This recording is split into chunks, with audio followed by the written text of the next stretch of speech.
सुप्रभात बच्चों। आज हम आपकी हिंदी पुस्तक के अंतर्गत संकलित मित्रता नामक पाठ का ये चौथा गद्यांश पढ़ रहे हैं। आप भी किताब निकालिए, मेरे साथ साथ साथ साथ आप भी पढ़िए और इसकी व्याख्या भी देखते चलते हैं। तो आइए शुरू करते हैं। मित्र का कर्तव्य इस प्रकार बताया गया है। उच्च और महान कार्य में इस प्रकार सहायता देना, मन बढ़ाना और साहस दिलाना कि तुम अपनी निज की सामर्थ्य से बाहर काम कर जाओ। आगे शुक्ल जी आपसे कह रहे हैं कि एक मित्र का क्या कर्तव्य होना चाहिए, उसको उन्होंने जो है यहाँ पर आपको बतलाया है।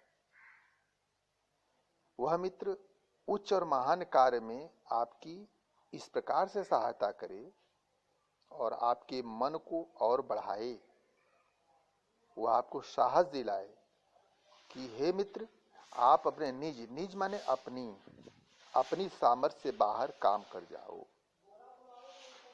कहने का मतलब है कि मित्र ऐसा होना चाहिए कि आपकी जेनेटिक रूप से जो आपको क्षमता या सामर्थ्य जो प्राप्त है, उससे भी कहीं ज्यादा वो आपको इतना मोटिवेट करे, इतना प्रेरित करे कि आपकी वास्तविक जो शक्ति है उससे भी कहीं ज्यादा आप जो है उससे बढ़ चढ़ करके आप जो है काम कर जाएं। मित्र ऐसा होना चाहिए। शुक्ल जी यहाँ पर यही कह रहे हैं। लेकिन ऐसा कार्य या ऐसा कर्तव्य उसी से पूरा होगा जो दृढ़ चित्त वाला और सत्य संकल्प का हो।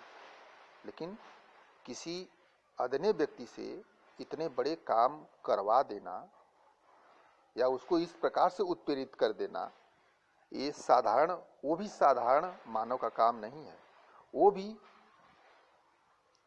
दृढ़ चित्त वाला होगा। दृढ़ माने मजबूत मन का होगा और सत्य का संकल्प करने वाला होगा, सत्य का पालन करने वाला होगा या सत्य के रास्ते पर चलने वाला होगा या जो सत्य में विश्वास करता होगा। ऐसा पुरुष ही जो है किसी अल्प शक्ति वाले या अल्प सामर्थ्य वाले व्यक्ति को भी बड़े से बड़ा, भारी से भारी काम करने के लिए प्रेरित कर दे। तो यहाँ पर दोनों में अपनी एक विशेषता है कि मित्र भी जो है वह मजबूत मन का होना चाहिए, सत्यभाषी होना चाहिए, सत्यनिष्ठ होना चाहिए या सत्य के रास्ते पर चलने वाला होना चाहिए। तभी वह किसी अल्प सामर्थ्य वाले मित्र को भी जो है वो बड़े से बड़ा या भारी से भारी काम करने के लिए प्रेरित कर सकता है। तो उसके अंदर भी या मित्र के अंदर भी ऐसी विशेषता होनी चाहिए। आगे शुक्ल जी कहते हैं, इसमें हमें ऐसे ही मित्रों की खोज में रहना चाहिए। वो कह रहे हैं कि हम लोगों को ऐसे ही मित्रों के खोज में रहना चाहिए जिनसे हमसे अधिक आत्मबल हो, जो और हमें उनका पल्ला उसी तरह पकड़ना चाहिए जिस तरह सुग्रीव ने राम का पल्ला पकड़ा था। शुक्ल जी ने यहाँ पे एक दृष्टांत दिया है सुग्रीव और राम का। सुग्रीव और राम की मित्रता थी, आप लोग ये जानते हैं, ये पौराणिक कहानी है रामायण की। क्योंकि राम तो भगवान विष्णु के अवतार थे, तो शक्ति और सत्यनिष्ठा तो ये सब का कहना है क्या, भगवान राम उसके प्रतिमूर्ति थे। तो शुक्ल जी कह रहे हैं कि जिस प्रकार सुग्रीव जो है वो राम को मित्र बनाते हैं और राम सुग्रीव को मित्र बनाते हैं, तो दोनों लोगों को दोनों की आवश्यकता है। तो ये मित्रता ऐसा नहीं है कि दोनों के गुणों में कोई कमी है, उनका व्यक्तित्व तो संपूर्ण है दोनों लोगों का, और इसीलिए एक दूसरे से मित्रता करते हैं और एक दूसरे की सहायता भी करते हैं जब समय आता है, जब जरूरत पड़ती है। मित्र में हो तो प्रतिष्ठित और शुद्ध हृदय के हो। शुक्ल जी आगे बता रहे हैं कि मित्र प्रतिष्ठित हो, पर प्रतिष्ठित का मतलब कि उसको समाज के द्वारा प्रतिष्ठा मिली हो, इज्जत मिली हो। लुच्चा लफंगा नहीं, लुच्चा लफंगा को मित्र बनाने की जरूरत नहीं है। वो प्रतिष्ठित, शुक्ल जी कह रहे हैं कि वह प्रतिष्ठित हो, समाज द्वारा मानित हो, ऐसे व्यक्तियों को मित्र बनाएं और शुद्ध हृदय के हो। शुद्ध पवित्र हृदय के, चोरकट टाइप के ना हो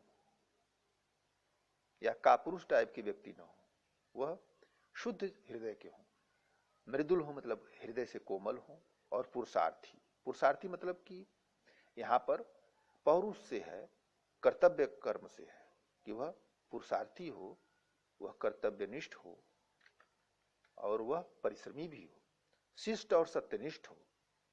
शिष्ट का मतलब कि उसमें शिष्टाचार हो, वह समाज में रहने वाले सभी धर्म जातियों और वयस्क के लोगों से उनकी उम्र के अनुसार, उनकी आयु के अनुसार उनसे उसी प्रकार मिले, और सत्यनिष्ठ हो और सत्य का पालन करने वाला हो, सत्य को मानने वाला हो, जिसमें हम अपने को उनके भरोसे छोड़ सके। शुक्ल जी आगे बता रहे हैं कि ऐसा मित्र होना चाहिए कि हम अपने आप को स्वयं, जैसे माँ जो है, बच्चा जो है वो माँ को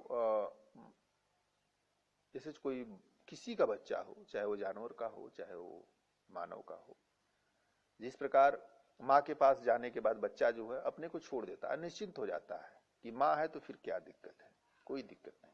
तो उसी तरह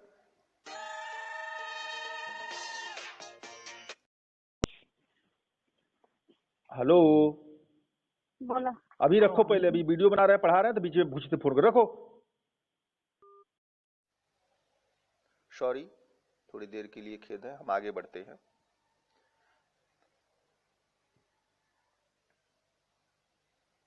जिसमें हम अपने को उनके भरोसे छोड़ सकें और यह विश्वास कर सकें कि उनसे किसी प्रकार का धोखा ना हो। कहने का मतलब है कि हम मित्र अपने स्वयं को उस मित्र के भरोसे छोड़ दें, और हमारे हृदय में ये भी न आए कि, या मन में ये उत्पन्न ही न हो कि क्या हमें ये मित्र धोखा दे सकता है। हम निडर होकर के उसके हवाले अपने को छोड़ दें। जो बात ऊपर मित्रों के संबंध में कही गई है वही जान पहचान वालों के संबंध में भी ठीक है। कहने का आशय है कि मित्र में जो गुण होने चाहिए वही जान पहचान वालों के संबंध में भी शुक्ल जी यही मानते हैं कि जो जान पहचान के लोग हों वो लोग भी ऐसे ही हों, सत्यनिष्ठ हों, कोमल हृदय के हों और दृढ़ चित्त वाले हों और उच्च संकल्प शक्ति के हों और पुरुषार्थी हों। ऐसे लोगों से ही हमें जान पहचान करनी चाहिए। जान पहचान के लोग ऐसे हों जिनसे हम कुछ लाभ उठा सकें, जो हमारे जीवन में उत्तम और आनंदमय करने में कुछ सहायता दे सकते हैं, यद्यपि उतनी नहीं जितनी गहरे मित्र दे सकते हैं। मनुष्य का जीवन थोड़ा है, उसमें खोने के लिए समय नहीं है। यदि क ख और ग हमारे लिए कुछ नहीं कर सकते हैं, न कोई बुद्धिमानी या विनोद की बातचीत कर सकते हैं, न कोई अच्छी बात बता सकते हैं, न सहानुभूति द्वारा हमें ढाढ़स बढ़ा सकते हैं, न हमारे आनंद में सम्मिलित हो सकते हैं, न हमें कर्तव्य का ध्यान दिला सकते हैं, तो ईश्वर हमें उनसे दूर ही रखे। तो भगवान से ये प्रार्थना कर रहे हैं शुक्ल जी कि ऐसे मनुष्यों से ईश्वर हमें दूर ही रखे। हमें अपने चारों ओर जड़ मूर्तियां सजाना नहीं है। जड़ माने मृत, जो किसी काम के न हो। आजकल जान पहचान बढ़ाना कोई बड़ी बात नहीं है। कोई भी युवा पुरुष ऐसे अनेक युवा पुरुषों को पा सकता है जो उसके हाथ साथ थिएटर देखने जाएंगे, नाच रंग में जाएंगे, सैर सपाटे में जाएंगे, भोजन का निमंत्रण स्वीकार करेंगे। यदि ऐसे जान पहचान के लोगों से कुछ हानि न होगी तो लाभ भी न होगा। जो सिर्फ ऐसे लोगों से शुक्ल जी ने बचने का को कहा है कि जो लोग सिर्फ सैर सपाटे और नाच रंग गाने में ही आपको लीन करने के लिए या ले जाने के लिए तत्पर हों, तो ईश्वर ऐसे लोगों से हमें दूर रखे। शुक्ल जी यही इसमें कह रहे हैं। पर यदि हानि होगी तो बड़ी भारी होगी। सोचो तो तुम्हारा जीवन कितना नष्ट होगा यदि ये जान पहचान के लोग उन मनचले युवकों में से निकले जिनकी जिनकी संख्या दुर्भाग्यवश आजकल बहुत बढ़ रही है। शुक्ल जी ने जो है वो क्या नाम है कि ऐसे लोगों पर थोड़ा सा कटाक्ष किया है, मनचलों और सुहदों जैसे युवाओं पर। इनसे बचने की सलाह उन्होंने दी है और इनकी संख्या भी आज बढ़ रही है, ऐसा उन्होंने कहा है। यदि इन शोहदों में से निकले तो अमीरों की बुराइयों और मूर्खताओं की नकल किया करते हैं। शुक्ल जी ने कहा कि जो लोग धन धान्य से संपन्न हैं, अमीर हैं, जो लग्जूरियस लाइफ जीते हैं, ऐसे लोगों के व्यवहारों को ऐसे शोहदे लड़के जो है वो अनुकरण करते हैं। दिन रात बनाव श्रृंगार में रहा करते हैं। सुखबीर जी कह रहे हैं कि दिन रात जो है वो बनाव श्रृंगार का कहने का मतलब है कि बाल, कपड़े, इन सब चीजों पर विशेष ध्यान देना। महफिलों में ओहो ओहो वाह वाह किया करते हैं। सुखबीर जी को देखिए, ये भी ठीक नहीं लग रहा है कि वो कह रहे हैं कि जो ऐसे लोग जो महफिलों में ओहो हो या वाह वाह किया करते हैं, ऐसे लोगों से भी दूर रहना चाहिए। गलियों में ठट्ठा मारते हैं और सिगरेट का धुआं उड़ाने चलते हैं, ऐसे लोगों से बढ़कर शून्य, निस्सार और सोचनीय जीवन और किसका है। शुक्ल जी ने ऐसे लोगों का, जो सोहदे टाइप के युवा हैं, उनको शुक्ल जी ने यहाँ पर उनकी गिनती शून्य में की है। वे अच्छी बातों के सच्चे आनंद से कोसों दूर है। शुक्ल जी यहाँ पर दोनों तरह के मनुष्यों या युवाओं का उल्लेख किया है। एक तरफ जो है वो सकारात्मक सोच वाले लोगों की उन्होंने प्रशंसा की है और कहा है कि ऐसे लोगों के साथ ही हमें मित्रता करनी चाहिए।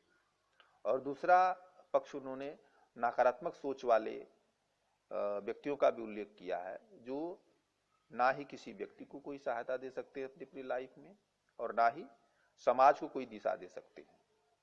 तो आज बस इतना ही, शेष जो है हम उसको कल पढ़ेंगे। धन्यवाद।